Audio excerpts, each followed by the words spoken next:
Polemik tentang pengakuan Aryo Kiswinar Teguh merupakan anak dari Mario Teguh sepertinya mulai menyentuh pihak lain. Sebagai pihak yang mewawancarai Kiswinar dalam acara Hitam Putih di Trans 7 beberapa waktu lalu, sang pembawa acara Deddy Corbuzier dikabarkan disomasi oleh kubu motivator kenamaan tersebut. Ditemui di studio Trans TV kemarin, Deddy sebagai host mengaku bingung dan tak habis pikir mengapa ia menjadi sasaran somasi seperti yang ramai diberitakan beberapa hari ini. Tujuannya menanggapi berita yang beredar. Kalau tidak ada berita beredar, saya tidak akan memposting jawaban. Kenapa saya postingnya di sosial media? Karena beritanya beredar tanpa saya ketahui. Kan beliau seorang motivator yang luar biasa. Yang kata-katanya adalah menyelesaikan segala sesuatu dengan baik, gitu ya. Nah, kalau tiba-tiba ada somasi dan sebagainya ke saya juga nggak ngerti. Maksudnya begini, saya kan di sini sebagai host. Kan di situ kan dibilang bahwa mengundang anaknya bukan, jadi bingung saya mengundang Kiswinar ya. Saya jadi bingung, nanti salah saya ngomong. Mengundang Kiswinar tanpa izin persetujuan. Lah kalau bukan anaknya kenapa harus persetujuan, saya bingung gitu jadinya. Dan kan bukankah kata beliau bahwa Kiswinar ini sudah bapak-bapak, jadi jangan begini-gini. Lah kalau udah bapak-bapak kenapa saya harus minta izin bapaknya lagi, kan nggak masuk akal kan buat saya kan. Nah, kan di sini kan saya undang sebagai narasumber. Apapun yang dikatakan beliau adalah narasumber. Apa bedanya dengan teman-teman media bertanya, kan narasumber gitu kan, bukan salah kalian dong kalau narasumbernya ini. Kecuali saya potong, saya edit, saya buang. Ini live, nggak ada yang dipotong, nggak ada yang diedit. Nah,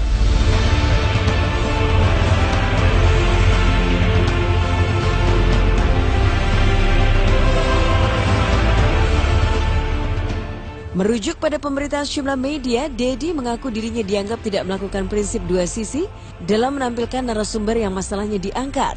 Deddy dinilai tak memberikan hak jawab kepada pihak Mario Teguh, sehingga publik dianggap langsung mempercayai isi pemberitaan Kiswinar yang menyudutkan Mario Teguh. Menanggapi dugaan ini, Deddy justru beranggapan tim kreatif acara yang ia bawakan sudah berusaha menghubungi tim Mario Teguh sedapat mungkin. Hanya saja hingga deadline acara tiba, tak juga dapat terhubungi. terus kan saya juga nggak ngerti, tiba-tiba keluar bahwa beliau mensomasi dan minta hak untuk jawab. Loh, kreatif saya sudah mencoba untuk menghubungi beliau lewat orang-orangnya, dan semuanya tidak ada yang tembus. Entah tidak dijawab atau tidak dibalas. Itu sudah dari minggu lalu gitu. Jadi kalau tidak diberikan hak, silahkan tanya dengan kreatif saya, karena kreatif saya sudah mencoba untuk menghubungi beliau. Kita juga nggak mau satu sisi kok. Habis mengundang ini, kita akan mengundang sisi yang lain, gitu. Jadi biar seimbang. Tapi karena tidak ada jawaban dan tidak ada apa, ya sudah kita diam-diam saja. Kan tiba-tiba beliau di TV lain menjawab kan. Nah, berarti kan udah ada hak jawab juga kan yang sudah diberikan. Dan saya rasa beliau kalau mau hak jawab nggak usah ke saya, tapi ke media juga bisa hak jawab, gitu ya.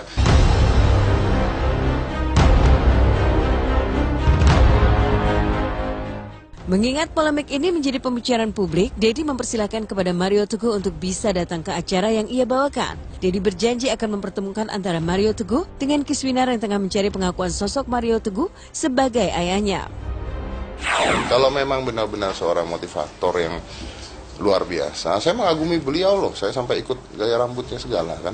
Nah, alangkah baiknya kalau diselesaikan secara baik-baik. Tapi yang mau diselesaikan apa juga saya nggak tahu. Karena saya tidak pernah mengatai beliau, saya tidak pernah ngomong kasar, ngomong tidak benar. Yang saya tunjukkan di TV adalah pengakuan seseorang yang bernama Kiswinar.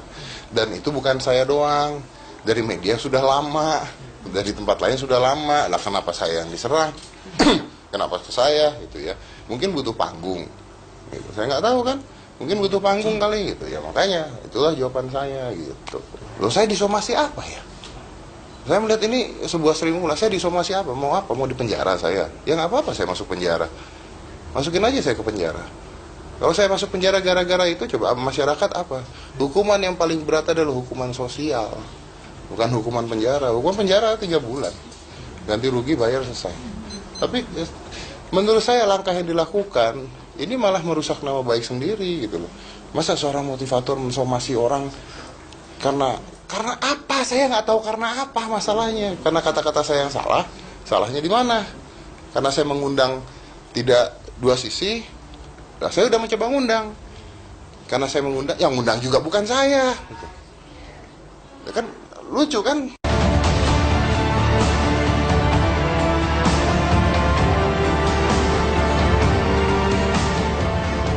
Mengaku kecewa dengan somasi yang ia nilai salah alamat, mentalis ini justru mewacanakan cara lain untuk meredam kekisruhan antara Kiswinar dengan Mario Teguh. Menurut Dedi, salah satu alat uji untuk mengklarifikasi tautan hubungan sedarah di era modern tidak lain dengan menjalani tes DNA. Untuk tujuan ini, Dedi pribadi siap memfasilitasinya. Masalah tes DNA, ini kan ribut.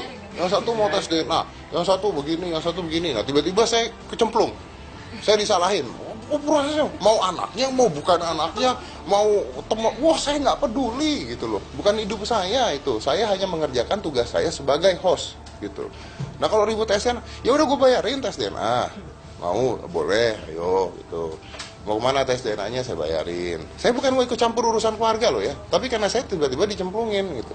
Nah kalau ada orang-orang bilang, kenapa Mas Dedi ikut-ikutan masalah keluarga orang lain dan sebagainya. Loh saya ini host talk show, kerja saya, tugas saya adalah begitu gitu loh.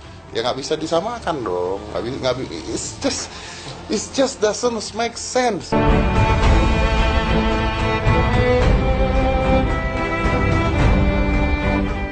Mengingat Mario Teguh adalah sosok kenamaan di bidangnya saat ini, Dedi berharap agar yang bersangkutan dapat memanfaatkan jalan penyelesaian secara baik-baik dan bijak. Dedi berharap mereka bisa dipertemukan di dalam wadah media acara masing-masing daripada memilih cara menyelesaikan di meja hukum. Ini tunjukkanlah bahwa beliau itu memang seseorang yang bijak, yang super, yang luar biasa, yang sayang keluarga, yang tahu mengatasi masalah. Ya tunjukkanlah, ayo ketemu. Ya kan, masa ketemu harus disomasi? Orang nomor telepon manajer saya ada kok di Instagram gitu kan. Saya mau datang, mau makan di mana, ayo gitu. Atau mau datang ke acara talkshow saya undang acara talkshow saya untuk bicara. Kalau dia mau membeberkan semuanya, mau ngomong apa semuanya silahkan. Saya mau diundang ke acara beliau juga, ayo. Masa ketemunya di kantor polisi? Emang bikin SIM?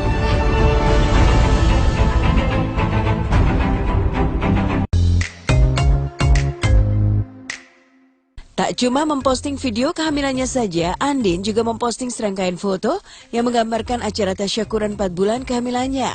Setidaknya terdapat 4 buah foto yang Andin posting di media sosialnya terkait acara 4 bulan kehamilannya yang telah ia gelar bersama IP suaminya. Pada foto pertama, Andin memberi caption, "Last month, all these beautiful things for our tasyakuran 4 bulanan." Pada foto kedua, Andin menuliskan caption, "Bulan lalu, tasyakuran 4 bulanan bersama seluruh keluarga dan sahabat." Di foto ketiga yang memperlihatkan Andin sedang berdua dengan IP, Andin menuliskan caption, "Tasyakuran 4 bulanan bulan lalu, check out." Dan di foto keempat yang juga memperlihatkan Andin bersama IP, Andin menuliskan caption dengan bahasa Inggris, "So this is gonna be an exciting chapter for us, isn't it?" Yang artinya kira-kira seperti ini. Jadi, ini akan menjadi bab yang menarik bagi kita, bukan?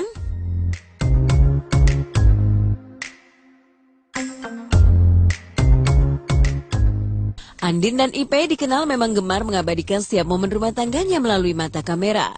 Seperti berlibur atau melewati jalan-jalan bersama ke sebuah tempat, setidaknya juga selalu mereka rekam untuk mempertegas bahwa keduanya begitu bahagia dalam menjalani biduk pernikahan mereka. Ya, itu semua mereka akui pula sebagai perekat sebuah hubungan dalam rumah tangga. Momennya itu akan kita rasakan kalau misalnya kita akan nanti udah tua ya. Ya udah beberapa tahun lagi. Contohnya kayak gitu. kemarin kita sempat kehilangan satu hard disk, itu isinya banyak banget liburan kita kayak ke Ambon, terus ke Flores. Itu serem banget kayak yang sedih banget. Pertama serem karena takut ditemukan orang, tapi juga sedih karena kita udah kehilangan foto itu gitu. Ya, begitulah cara Andin dan IP saat mengumumkan kehamilan, juga bagaimana mereka mengabadikan setiap momen melalui kamera. Dan terkait kehamilan Andin yang pertama kalinya, Irfan suami Andin sempat menyatakan jika istrinya termasuk wanita yang mudah lelah ketika melakukan setiap kegiatan. Dan sebagai suami, Irfan pun tahu persis apa yang harus ia lakukan agar Andin bisa memiliki semangatnya kembali. Sepertinya suamiku tahu betul bahwa dia ini mood booster aku. Aku kan orangnya gampang, apalagi kalau kerjanya sampai tengah-tengah malam kayak gini kan, pasti ada aja udah badannya nggak enak, kayak aduh lama banget sih, kayak ya pokoknya ada rasa-rasa kayak gitu. Jadi dia pun juga hari ini kan juga udah kerja seharian, tapi dia tahu kalau dia nyamperin aku tuh pasti aku ada sedikit wah pencerahan gitu. Jadi dia tahu betul seperti paling itu. nggak mencoba ya. Sebenarnya kalau lagi bisa sih nemenin, kalau lagi kerjanya lagi nggak penuh